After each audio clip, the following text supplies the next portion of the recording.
Selamat siang pemirsa, Presisi Siang kembali hadir untuk Anda edisi Selasa 17 September 2024. Selama 1 jam ke depan kami telah menyiapkan sejumlah informasi terkini.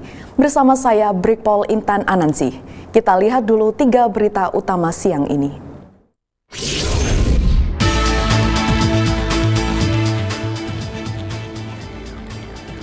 Pejabat Polda Sumatera Barat mendatangi keluarga Nia Kurniasari, gadis penjual gorengan di Sumatera Barat yang diduga dibunuh pada Jumat lalu.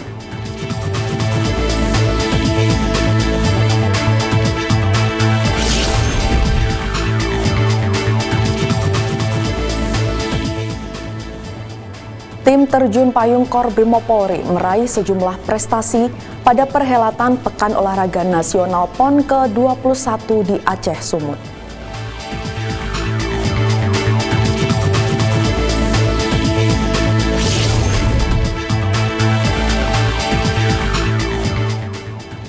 Anggota kepolisian sektor Parung Polres Bogor melakukan aksi heroik membantu seorang ibu hamil bernama Putri Sintia Dewi yang nyaris melahirkan di jalan.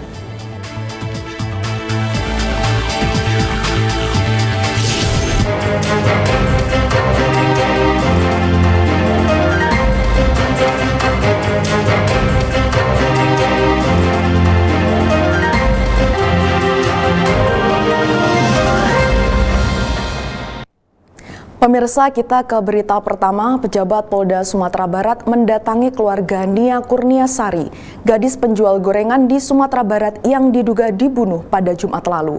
Kunjungan ini sebagai bentuk dukungan moral dan material pada keluarga yang ditinggalkan. Pejabat Polda Sumatera Barat yang mendatangi keluarga korban diantaranya Kabid Humas Polda Sumatera Barat Kombes Pol Dwi Sulistiawan, Direskrimum Kombes Pol Andri Kurniawan, dan Kabid Propam Kombes Pol Hidayat Ashkuri Ginting beserta jajaran. Kabid Humas Polda Sumbar menyebut kedatangan jajaran Polda Sumbar ini bertujuan untuk menyampaikan rasa empati dan bela sungkawa kepada keluarga atas kejadian yang menimpa korban. Dalam kunjungannya, para pejabat Polda Sumbar menyerahkan bantuan kepada pihak keluarga korban sebagai bentuk kepedulian. Kombes Pol Dwi juga meyakinkan pihak keluarga korban bahwa Polda Sumbar terus berupaya secara maksimal untuk mengungkap kasus yang telah menyita perhatian publik ini. Ia menceritakan tim khusus Polda Sumbar dan Polres Padang Pariaman serta tim anjing pelacak atau K9 masih terus melakukan pengusutan sekaligus mencari terduga pelaku. Di Treskrimum Polda Sumbar dan Polres Padang Pariaman, sampai hari ini kita sudah mengerahkan baik itu tim sus maupun dari K9-nya ya, yang beberapa hari yang lalu bisa menemukan beberapa barang bukti. Dan sampai saat ini untuk identitas tersangka sudah mengerucut, dan saat ini juga kami dari tim sus sudah melakukan pengejaran ya, terhadap yang diduga pelaku. Ya, tentunya kami juga mohon doa dan support dari rekan-rekan media dan masyarakat agar tersangka bisa segera kami temukan dan kami tangkap. Sebelumnya, di Treskrimum Polda Sumbar turun tangan menyisir TKP penemuan jenazah gadis penjual gorengan di Padang Pariaman. Hal ini dilakukan untuk memperkuat barang bukti untuk mengungkap pelaku pembunuhan terhadap gadis penjual gorengan.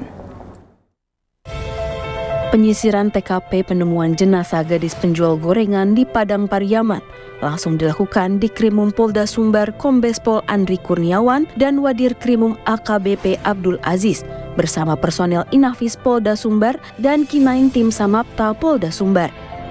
Kapolres Padang Pariaman AKBP Ahmad Faisal Amir menyebut penyisiran ini masih dalam rangka penyelidikan kasus penemuan jenazah gadis penjual gorengan beberapa waktu lalu. Penyisiran dilakukan di sepanjang titik lokasi penemuan barang bukti saat korban berinisial NKS dinyatakan hilang dan ditemukan tidak bernyawa dalam kondisi terkubur. Petugas juga menyisir lokasi penemuan baju korban beberapa waktu terakhir untuk memperkuat data dan barang bukti penyelidikan. Hasil penyisiran ini diharapkan dapat mempercepat proses penemuan pelaku dan modus kejahatannya. Selain penyisiran via darat, tim drone Polres Padang Pariaman turut melakukan pemantauan via udara sejumlah tempat mencurigakan di sekitar TKP. Dari Humas Polda Sumatera Barat melaporkan untuk Polri TV. Dari seluruh rangkaian olah TKP dan hasil penyelidikan, Kombes Pol Dwi Sulistiawan menerangkan bahwa pihaknya telah mengidentifikasi pelaku pembunuhan gadis penjual gorengan. Pelaku diketahui sering berpindah-pindah lokasi untuk menghindar dari kejaran aparat kepolisian. Barang buktinya berupa pakaian yang dibawa oleh korban maupun keterangan-keterangan saksi, keterangan-keterangan saksi yang kita dapat dari sekitar TKP dan dari perjalanan korban pada saat almarhumah itu berdandan, termasuk juga barang bukti daripada pelaku. Pelaku ini menguasai medan, menguasai medan, sehingga ketika kita akan tangkap mereka atau pelaku ini bisa cepat melarikan diri, bisa cepat mengetahui keberadaan petugas yang akan menangkap. Ya, upaya-upaya tentunya dari pimpinan atas juga sudah atensi dengan membuat tim sus ini, kemudian juga sudah koordinasi dengan Polres-Polres tetangga, kemungkinan pelaku ini melarikan diri keluar. Nah, ini sudah kita lakukan. Mudah-mudahan cepat terungkap. Beralih ke Jakarta, menyimpan dendam selama 6 tahun, seorang pria membunuh kakak iparnya sendiri di depan keluarga.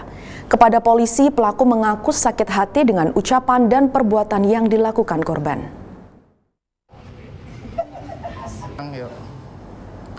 Pelaku berinisial NFP ini hanya bisa tertunduk usai ditangkap Polres Metro Jakarta Timur setelah membunuh BN yang merupakan kakak iparnya di kawasan Ciracas, Jakarta Timur.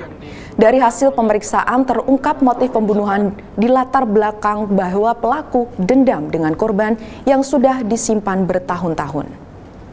Korban dianggap tidak bisa menyelesaikan persoalan rumah tangga dengan istrinya yang merupakan kakak dari pelaku.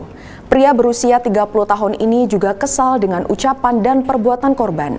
Saat bertemu langsung dengan korban selepas menghadiri acara keluarga, NFP beradu argumentasi dengan korban hingga korban mengeluarkan kata-kata kotor yang membuat pelaku semakin marah dan akhirnya menghajar korban dengan badik. Pelaku melakukan penusukan berulang kali yang mengakibatkan korban tewas dengan sejumlah luka di bagian dada dan tangan.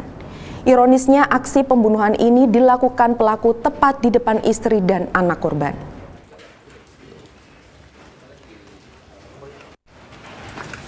Motif daripada kejadian ini adalah rasa dendam yang kesumat, rasa dendam yang tidak tertahankan lagi. Dan pasal yang dilanggar itu pasal 340 KUHP dan atau pasal 338 KUHP dan atau pasal 351 KUHP, ancaman pidananya 15 tahun penjara dan atau hukuman mati dan atau seumur hidup. Sementara itu di Jawa Barat, sebanyak puluhan botol minuman keras diamankan Satreskrim Polres Sukabumi Kota dari salah satu tempat hiburan malam yang berkedok karaoke keluarga di Jalan Ahmad Yani, Gunung Parang, Kecamatan Cikole. Razia ini dilakukan guna mencegah aksi kejahatan akibat mengonsumsi minuman beralkohol.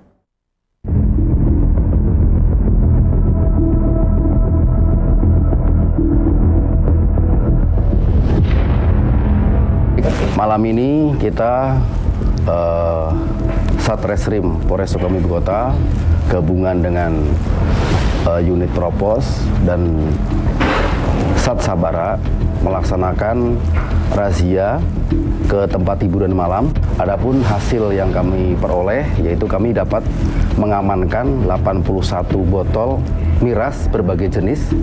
Kemudian kita juga mengamankan 21 orang terdiri dari 11 pekerja malam atau PL, kemudian 9 orang tamu atau pengunjung dan 1 orang pegawai selaku bagian kasirnya. Ke depan kami juga akan melaksanakan razia-razia berikutnya ke tempat-tempat hiburan yang melakukan atau menjual minuman keras. Kami himbau kepada lokasi-lokasi tempat hiburan karaoke keluarga agar betul-betul tidak melakukan atau menjadi pelaku peredaran minuman keras. Sejauh ini kami akan melakukan pendalaman, pemeriksaan terhadap pegawai maupun pekerja malam yang kita amankan saat ini. Kemudian kita juga besok pagi akan melaksanakan atau melakukan koordinasi dengan stakeholder baik dinas sosial maupun dinas-dinas terkait untuk mengantisipasi hal serupa. Himbauan kepada masyarakat agar menjaga Kamtibmas wilayah Sukabumi Kota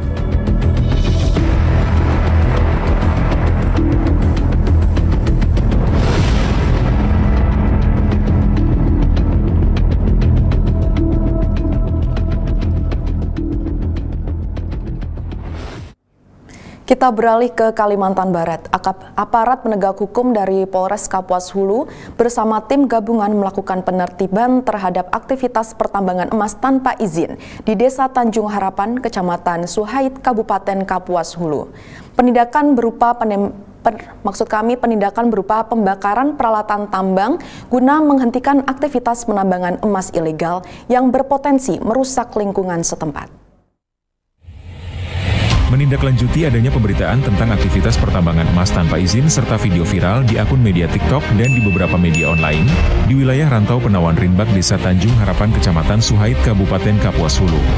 Pada Sabtu pagi 14 September 2024, sekitar pukul 8 WIB, rombongan tim dari Polres Kapuas Hulu yang dipimpin oleh Kasat Reskrim Ibtu Rinto Sihombing bersama anggota Polsek Suhait Koramil 120615 Suhait serta Satpol PP bergerak menuju ke lokasi peti di wilayah Rantau Penawan Rinbak, Desa Tanjung Harapan, Kecamatan Suhait. Setibanya di lokasi, aparat melakukan penyisiran di area tambang, namun tidak menemukan aktivitas peti yang berlangsung. Tim hanya menemukan 14 bak penyaring dan mesin sedot yang digunakan dalam aktivitas peti. Dalam operasi ini, polisi berhasil mengamankan sejumlah barang bukti, antara lain 1 tabung gas 3 kg, pompa cor emas, beberapa aki, kipas pompa air, dan bak pendulang. Aparat melakukan tindakan tegas dengan membakar alat-alat yang digunakan dalam operasi peti tersebut bersama pondok tempat para pekerja menginap. Menurut keterangan warga setempat, area tambang tersebut dimiliki oleh warga Desa Menapar, Kecamatan Suhait. Sementara itu, koordinator kegiatan peti di lokasi tersebut diketahui warga Desa Tanjung Kapuas. Kasat Reskrim Polres Kapuas Hulu, Ibtu Rinto Sihombing, menegaskan bahwa pihaknya akan memanggil pemilik tanah dan koordinator aktivitas peti untuk dilakukan pemeriksaan lebih lanjut. Kami memastikan bahwa tindakan tegas ini diambil untuk menjaga kelestarian lingkungan dan menindak aktivitas pertambangan ilegal yang merugikan masyarakat setempat dan negara serta dapat merusak ekosistem. Tim terjun payung Kor Brimob Polri meraih sejumlah prestasi pada perhelatan Pekan Olahraga Nasional PON ke-21 di Aceh Sumut. Informasi selengkapnya akan hadir usai jeda berikut ini.